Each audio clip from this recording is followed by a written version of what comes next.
All right, as real estate agents, we see a lot in the industry and in the field. We actually took to Reddit to hear some other stories and kind of critique them to see if they were wrong in that situation, which most of these, they are wrong. So I'm here with Will and Riley, and we are going to critique if these people are assholes for making these real estate decisions. The title is, am I the asshole for not letting my real estate sister know that I'm buying a house with a different agent? So the story goes, I've been looking for a house to buy with my sister, who's a real estate agent. She recently got her license, has no experience buying or selling a house from what I know. I thought it'd be nice of her to start building a portfolio and get some commissions out of this. We looked for about a year on and off, and it was a crazy market, getting outbid a lot. So we stopped looking with my sister because she went out of state for 4 months. And in the meantime, I wasn't really looking. Then my friend who just bought a house introduced me to their agent, and we actually interviewed with their agent, found a few houses that we liked, found one at dream location. We put in an offer and we actually got it. Fast forward, my sister returned and I told her that I bought a house. I can tell she was really upset through FaceTime. And that night she came over and complained to me that she was very upset that I did not communicate to her in advance about buying a house with a different agent. She claimed that she could have worked something out, and I explained that she was out of state and I didn't have any expectations with this new agent, and I thought it'd be best not to tell her I'm working with a different agent. And my thought is I didn't want to tell her bad news. You know, you don't tell your employer that you're looking for a new job until you get the actual offer. I think it's nice of you to use your family to kind of get them paid. Like, I get that part of it. It makes sense. And that's kind of like everyone needs to start somewhere. And I think as a new real estate agent, your first deals are with friends and family. Like, they're not with strangers. So I understand that part of wanting to use someone that you're close to that doesn't have experience. The part I don't understand is that if you were not having a good experience with her, you should have said something. You should have said, hey, I really want to use you, but it seems like you might need a little bit more experience for this situation. She should have said something, give her sister an opportunity to kind of correct herself or refer her to a different agent that she might be able to work with that might be a little bit better. I think there's a weird thing in real estate. I have clients that feel like they don't want to bother you, which is such a weird thing. Yeah. This is my job. It's like you go to the doctor and the stitches came out, but you're like, I don't want to bother my doctor, so I just didn't say anything. Like, what? You have to say something. It's the same thing with working an agent. Like, yes, there are boundaries, when to text and email and things of that nature, but outside of that, like, let me know and give me 24 hours to kind of figure it out. So I feel like she should have given her the opportunity to help her and fix it. I think what's tough in that situation is it didn't seem like, because her sister's so new to real estate, I don't think she knew what she needed to do in order to make the deal work anyway. Yeah. I'm not leaving for 4 months out of state and not talking to my clients. So interesting story. Riley, what do you think? I agree. I think there should have been communication, and for him to tell her over FaceTime, it's crazy. That's rude. But yeah, I mean, if there was another agent that could do the job better,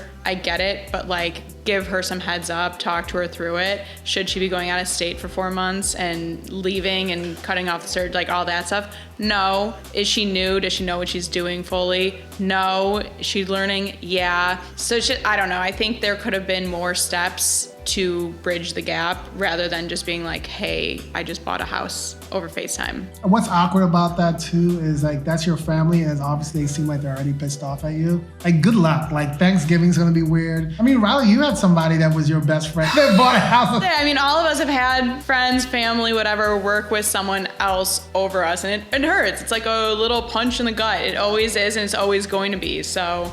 Yeah, makes sense. Will, what do you think? I think we have a partial asshole situation here. So, on one hand, for me, like, the biggest thing I want from my clients is transparency. If you're working with someone else, just give me a heads up, because, like, not in this situation, but for me, I'm going above and beyond. I at least want to know, like, to set my expectations. That being said, if you are 4 months out of town and you are new to the industry, I know for myself, I've been burned when I was younger. I couldn't give someone a level of service if I didn't at least, like, JP, I'm new, my family members are buying. I'm leaving town and I don't even know how to write a contract. Can you help me? Can I connect you with this family so when I'm gone, you show them and we do this together? I think that, if you're not even going to put in that level of effort, then this deal just isn't for you. Yeah, it's tough because I was a new agent. We're all a new agent at some point. And I definitely go back in my mind and go, wow, I really messed that one up. I almost don't want to blame the agent, but I do. It's a weird thing when it comes to commission business that people don't like to talk about it. And I feel like me as a person who's always worked commission, I was a bartender for a very long time, a real estate agent. I've been in a lot of commissional jobs. Is that you can feel there's a level of service that you should be getting when it comes to like paying someone a commission. And because there's a commission, that person's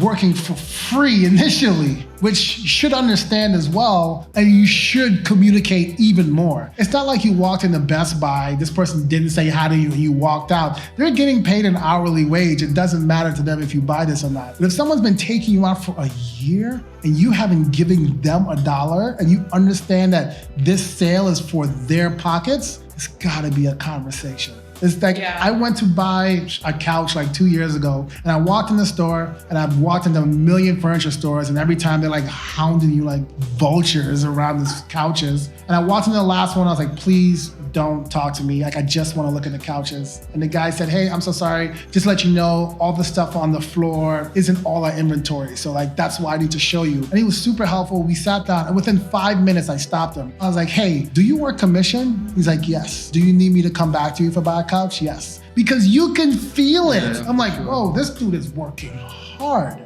So I feel like as a customer, you should have a conversation with that person. Like, hey, I'm so sorry. I'm not gonna drag you around for a year. Right, and then be like, hey, I bought a house over FaceTime. It's like, you gotta take some responsibility. The reason why you wanted to use your sister is so that she got paid. Right. Because you haven't paid her $1. So like, you should be a conversation. And I think as a more seasoned agent, that's an opportunity to say, hey, let me get you a referral with someone else. So like, I still feel like I get something out of it. Yeah, the problem I just have with this situation is like, it's almost as if the agent was treating the transaction on their timeline and not their family members. So it's like, I'm gone, I'm new.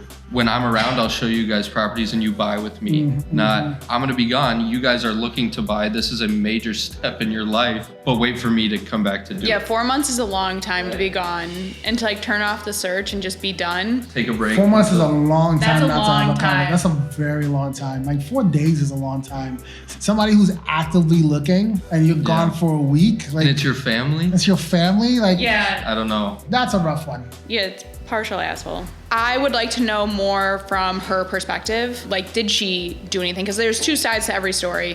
Did she say anything? What was she saying when she was gone for 4 months? Was she trying to keep that relationship going? Because I'm sure her side of the story is going to be completely different than what his is. Yeah, I agree. I wish I could hear the agent side and almost wish I could hear what that first conversation was. It's like, I can help you. And like, that was it.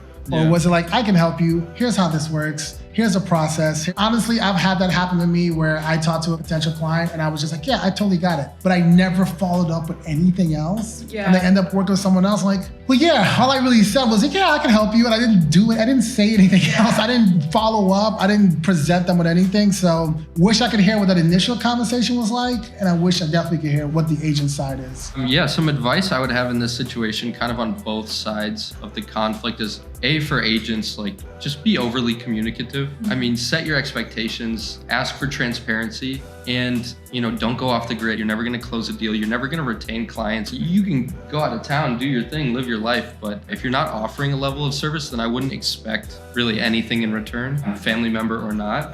And then on the other side of it, look, for me, I just want transparency. If I were this agent, I personally wouldn't feel too bad because from what we know, I did not offer you enough to earn what I should get paid. That being said, like, for any of my clients and future clients, if you're with me, that's great. We're gonna get it done. If not, and you're poking around with other people, if you need something better, or if you have criticism, or if you're working with someone else as well, just be straight up. I value that completely over anything else, just because I need my expectations set just like you do as the buyer. Yeah, I was gonna say, like, as much as they value the relationship with us, we have to feel comfortable in the relationship with them. It has to be a two-way street. Yeah, just open lines of communication. And I mean, real estate doesn't take a vacation. People can, real estate doesn't. So you have to acknowledge that when you go somewhere. You have to set your clients up with something to be supportive while you're gone. I agree. I feel like there's an expectation that has to be set, and there's a conversation that has to be had. And for me, I think the same thing. Like, if you're working with someone else, just let me know. But also, this story proves that it's more than just opening doors. Like, everyone's like, oh, I'll just get another agent to open this door for me. It's way more about that, because this new agent opened the door for a year and a half for them and got them nowhere. They lost every offer, set them up when they went out of town. It is more than just opening the door. So I feel like on the surface level, some clients feel like, oh, I could get someone else to open this door for me. It's while like, you're gone. that is the easiest part of the job. Case in point, someone brand new can just open the door for you. There's so much more that goes into it to set you up for actual success. Expectations, transparency, like all those things go into it. So I don't think a lot of people do it, but this is why you should interview buyer agents. Yeah. Like, you interview listing agents because you're like, you feel that commission coming out of your pocket. But buyers are like, oh, I'll just use this person, I'll use this person. You probably should interview 2 or 3 people, because I think you're doing yourself a disservice if you don't. Yeah. You got to know what you're getting into. Yep, man, that turned out really well. Agree. So this has been Real Estate, Am I the Asshole? Tell us your crazy story in the comments.